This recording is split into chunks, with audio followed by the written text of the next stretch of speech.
But you kind of give your prediction there. MJF is defending the Ring of Honor World Tag Team titles against the Righteous on Sunday. Do you think he loses the championship here? And you said yes. I think they might keep it on him for a little bit longer. It might be too soon to take it off of him. But then again, it makes the Righteous look weak if they lose a handicap match. You think MJF loses here? They haven't pinned the world champion? I think he can. Like I said, it's a 2-on-1 babyface. Tries his best, and I feel like he could take it off him.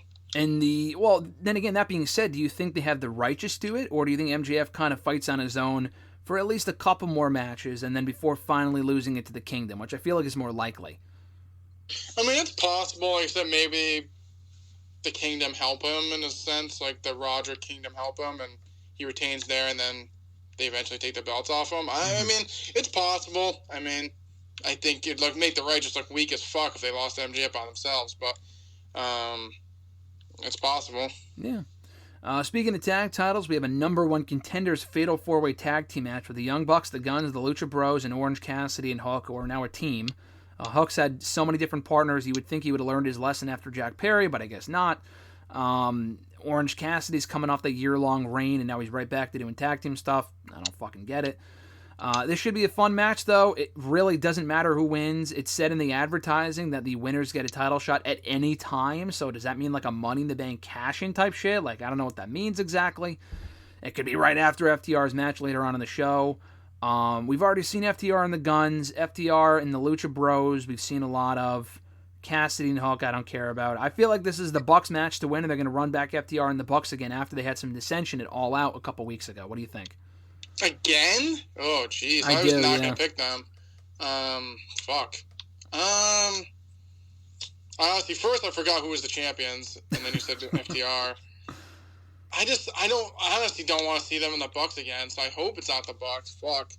I was going to go with Kathy and Hook, honestly. They're the only team they haven't beaten. They're the freshest one. I mean, not that I totally want to see that, but, I mean, like I said, they faced the Lucha Bros 1,000 times. They faced the Young Bucks a handful of times. Don't even know who the other team was. Oh, the Guns, they faced them plenty of times. I feel like Hook and Orange Cassidy, like I said, not that I really want to see it, but at least it's, like, new. I mean, I feel like we've seen the other teams, like, a handful of matches between them. I mean, like I said, I guess you could do them in the Bucks again, but, I mean, aren't they, like, Ring of Honor Trios champions now or something? For who? The Bucks? Oh, yeah, they're the Ring of Honor six-man tag team champs. Everyone's got a belt now. Okay, so I'm going Hook and Orange Cassidy. Listen, you know who would have been good in this spot? I know they've had matches with FTR before where there was never a rubber match. Santana and Ortiz, but they just don't want to work together anymore, so I guess that's not happening. Like, come on. Get the fuck over. I know they're feuding now or something. They're teasing a storyline. I'm intrigued by that, but I like Santana, and listen, I think he's good, and he had a debut match at Grand Slam last week, and he won. What's the ceiling there? I think that's pretty silly. Like, get over it, work together, and start teaming again. No, yeah. I mean, I thought they were a good team. They were one of those teams that, like, never really got a run, and you're like, when are they going to get a run? And then I feel like they kept getting hurt, and then now they, like, hate each other, so. It's stupid. Especially now, the funny thing is that they weren't getting many opportunities earlier because they had so many teams. They have almost no teams now, or at least any fresh teams, and then they broke up. It's like, now if there's any point where you might get the tag titles, it would be now, and you guys fucking broke up. It's stupid. Ricky Starks, I told you earlier, if he can't beat Wheeler Yuta here, he might as well pack it up. I mean, the guy lost to Bryan Danielson twice. He lost to CM Punk. He needs a win here. I think he will win. No real suspense or unpredictability surrounding this outcome, I think. I think fucking Ricky Starks wins here. No, I messed up. Ricky Starks all day. Like I said, if he loses here, he might as well call Cody tomorrow. Yeah. That's Zoe Stark's brother, Ricky Starks! Yeah. I'll get her over. Yeah, right. Ricky's got to win here. TBS Championship, the only women's match in the show as of now. Chris Statlander defending against Julia Hart. Listen, the story here is that Julia Hart has not lost a match, believe it or not, since she lost to Statlander a year and a half ago. You would never fucking know because Julia Hart never wrestles on TV. They've given her 3 wins between Rampage, Collision, and Dynamite in the past because they really want to build her up last minute. Like, where was this push months ago? But anyway, I don't think Statlander loses here to Julia Hart. Julia Hart was actually impressive last night against Willow, but I don't think she takes the title here. What do you think? Yeah, I mean, I like Julia Hart. I think she still has a lot of work to go. I don't think she's being Statlander here. I got Statlander.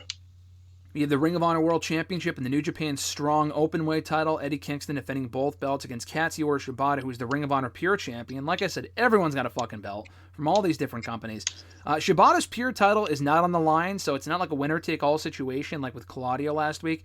Pretty obvious. Eddie Kingston's he's retaining the title. He's already become champion. I don't think Shibata becomes a Triple Crown champion in one night. Eddie Kingston wins, LOL. Yeah, I mean, Eddie just won the belt last week. I don't think they're going to take it off him immediately. Yeah, I don't think so. He just teamed with Shibata earlier this month at All Out, so it should be a good match, though they've got history. AEW World Tag Team titles, FTR versus Aussie Open on the exact 1-year anniversary of their last matchup in Japan. FTR have been champions for a while now. They could lose here. I don't think Aussie Open's the team to do it. Listen, Aussie Open could become champions. Hook and Orange Cassidy become the number one contenders. That's your program. Like I said earlier, I don't think they're done with the Bucks and FTR. Like it or not, I think that's the direction they're going in, so I think FTR retain here. What do you think? I mean, didn't Aussie Open just lose to Jericho and Guevara like 2 weeks ago? Don't remind me. And they lost to MJF and Cole at All In. FTR. FTR. Dude, so the MJF and Adam Cole thing was fine because, they became champions and the Adam Cole injury was whatever, it happens. The Guevara Jericho thing, they broke up 2 weeks later. Why the fuck did they have them beat Aussie Open if they were just going to put Aussie Open in a tag team title match? That makes no sense. That's such a WWE thing to do. I have no idea. That's what I'm saying. They're not going to win it. They just lost to Guevara and Jericho, like a makeshift team broke up a week later. That's dumb. The match should be good, though. Hangman Adam Page and Swerve Strickland had their contract signing on Wednesday night. First time ever here in AEW. I'm glad Swerve's getting a singles push. Page has been here before. I'm glad he's getting a renewed singles push, too. But Swerve, he's the one I'm really happy about because he was at All In with Sting and Darby Allin.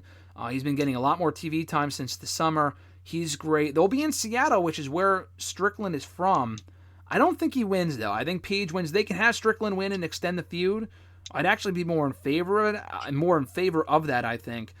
I think Page wins, and they might just move on. What are you thinking here? I was going to say Swerve wins. I mean, that's fine. I'm going Swerve wins. I feel like he needs it more. Like Hangman, not he's a made man, but to their audience, he's a made man.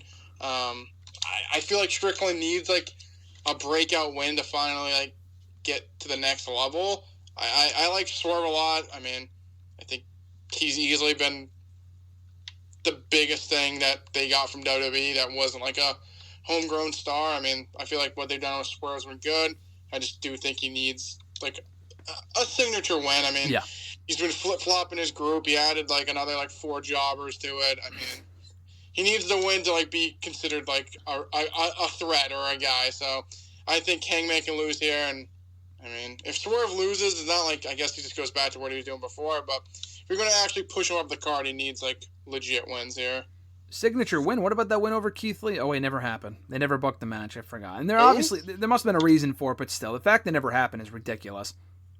Remember when they teamed up before they even had a rematch in the blind eliminator tournament? Yes, and that went nowhere. Like again, it's not like if Keith Lee's having health issues, that's fine. Like again, that's not fine. That's terrible, but it's understandable. But he's been on television and he has had matches. It's not like he's not there. So why wouldn't you do the match? That's what doesn't make sense to me. He's a big motherfucker. TNT Championship, 2 out of 3 falls. Christian Cage became champion officially last Saturday at Collision, beating Luchasaurus in that triple threat. I think this will be great. Him and Darby. Christian's been one of the best parts of the entire company for a while now. They had a really good match on Collision about a month ago. Did these two. I think they'll again go in there and kill it coming up in this match on Sunday. This could go either way, though. Darby's from Seattle, but they're also telling the story that Christian's never beaten Darby before. He's 0-2 against him. Christian could get the win here. He also just became champion. This one is probably the most unpredictable match on the show. I've got you going first to make your prediction. Who do you think goes over in this match? Are you serious? All that to throw it to me first. Hey, I gotta set the stage. Honestly, I'm the complete opposite. I think this is the easiest match to call. Really? Okay, who? Easily Christian. Really?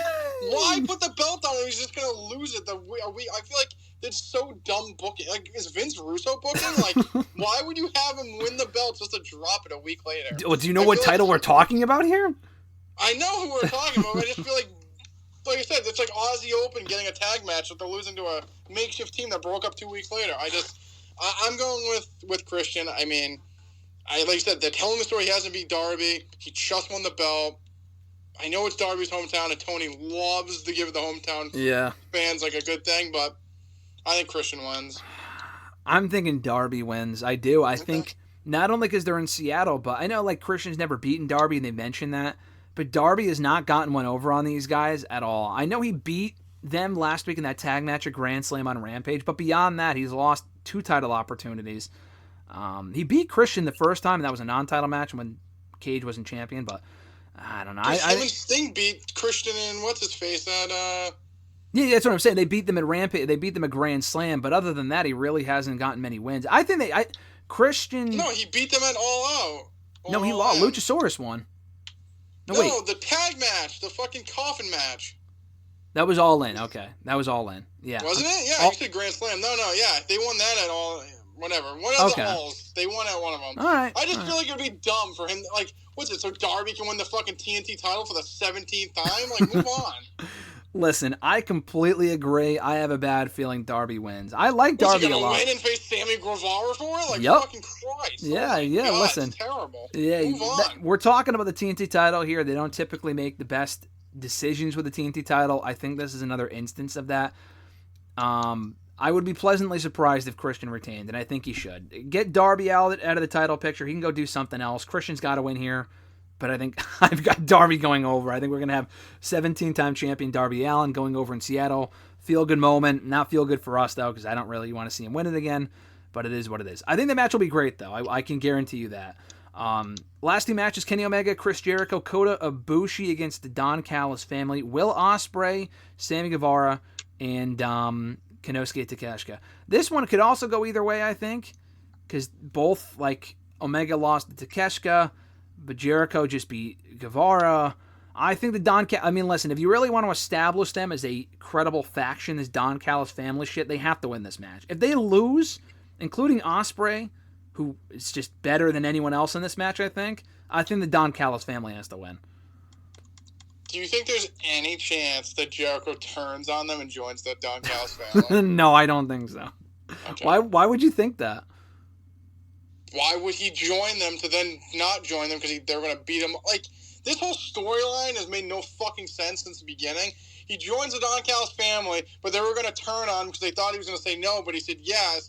Then him and Sammy got together, and now Sammy's not with him. Like, it's just, this whole storyline makes no fucking sense to begin with. No, it doesn't. And now it's like they're intertwining Jericho and Guevara, and then it's been about Takeshita and Callis and Omega, and then now it's fucking... I don't know. I honestly don't care. I feel it's like going so many different directions. It makes no fucking sense. So, I mean, like, would Sammy have turned on Jericho if he won? Like, because he lost? I don't know. It just doesn't make any sense, you ask me. I feel like there's so many turns. Makes no sense. Give me the baby faces. I got Don Callis family winning. I mean, it could go either way. It doesn't really matter. I think the match will be good, though. You know what I'm saying, though? Like, it doesn't make any sense. No, it makes no sense. Like, would Guevara have turned on Jericho if he won? Like, no. So, like, I don't get it. Like, so because he lost, kicked him in the nuts, he joined Don Callis? Like, yeah, because he said he was being overshadowed. That makes sense to me. What doesn't make sense is Jericho saying that he would join, and then he realized, oh, you were going to turn on me, so now I don't want to join. But then it makes Jericho look like an idiot because he looks like a pussy for not then why did you join in the first place? Or why would you want to have joined? I don't know. He looks like an idiot, so. But I think the heels go over. Either team could win. It doesn't really matter. There's nothing on the line. But I am looking forward to the match, though. I think this should be a really good match. Main event, I think. Nothing on the line. But Bryan Danielson from Seattle. It was the first match they announced for the show, I think. Bryan Danielson against Zack Sabre Jr. First time ever. Dream match for the AEW audience. And, it's dream match is thrown around loosely a lot. But, it should be a really good match. I think Danielson wins, though. I think, he's been winning a lot lately. He beat Starks twice. He beat Okada. I don't think he loses to Zack Sabre Jr. I guess they'll save this for the end. There's nothing else. They have no world title match on this show. So I think Bryan Danielson wins, right? Bryan wins, well. I mean, I don't know why he wouldn't win here. I mean, Zack Sabre Jr. has been in a couple times. Would really shock me if Bryan lost. I just don't know why he would lose. I got Bryan. I think it's kind of a slam dunk. Yeah, he's from the area, so it makes sense why this would go on last. But again, there's nothing really at stake, and Zack Sabre Jr., as great as he is not Okada, and he's not Tanahashi. So the last time we saw him, he was in a 4-way getting beat for the international title. So he's not been on the show since. I think he's been on Ring of Honor TV, but who gives a shit about that? He has not been built up at all on AEW TV, so I don't know. Just a weird match to do because it feels like a mid-card attraction. It does not feel like a main event of a pay-per-view. Maybe something happens. I don't know, but I think Danielson wins either way.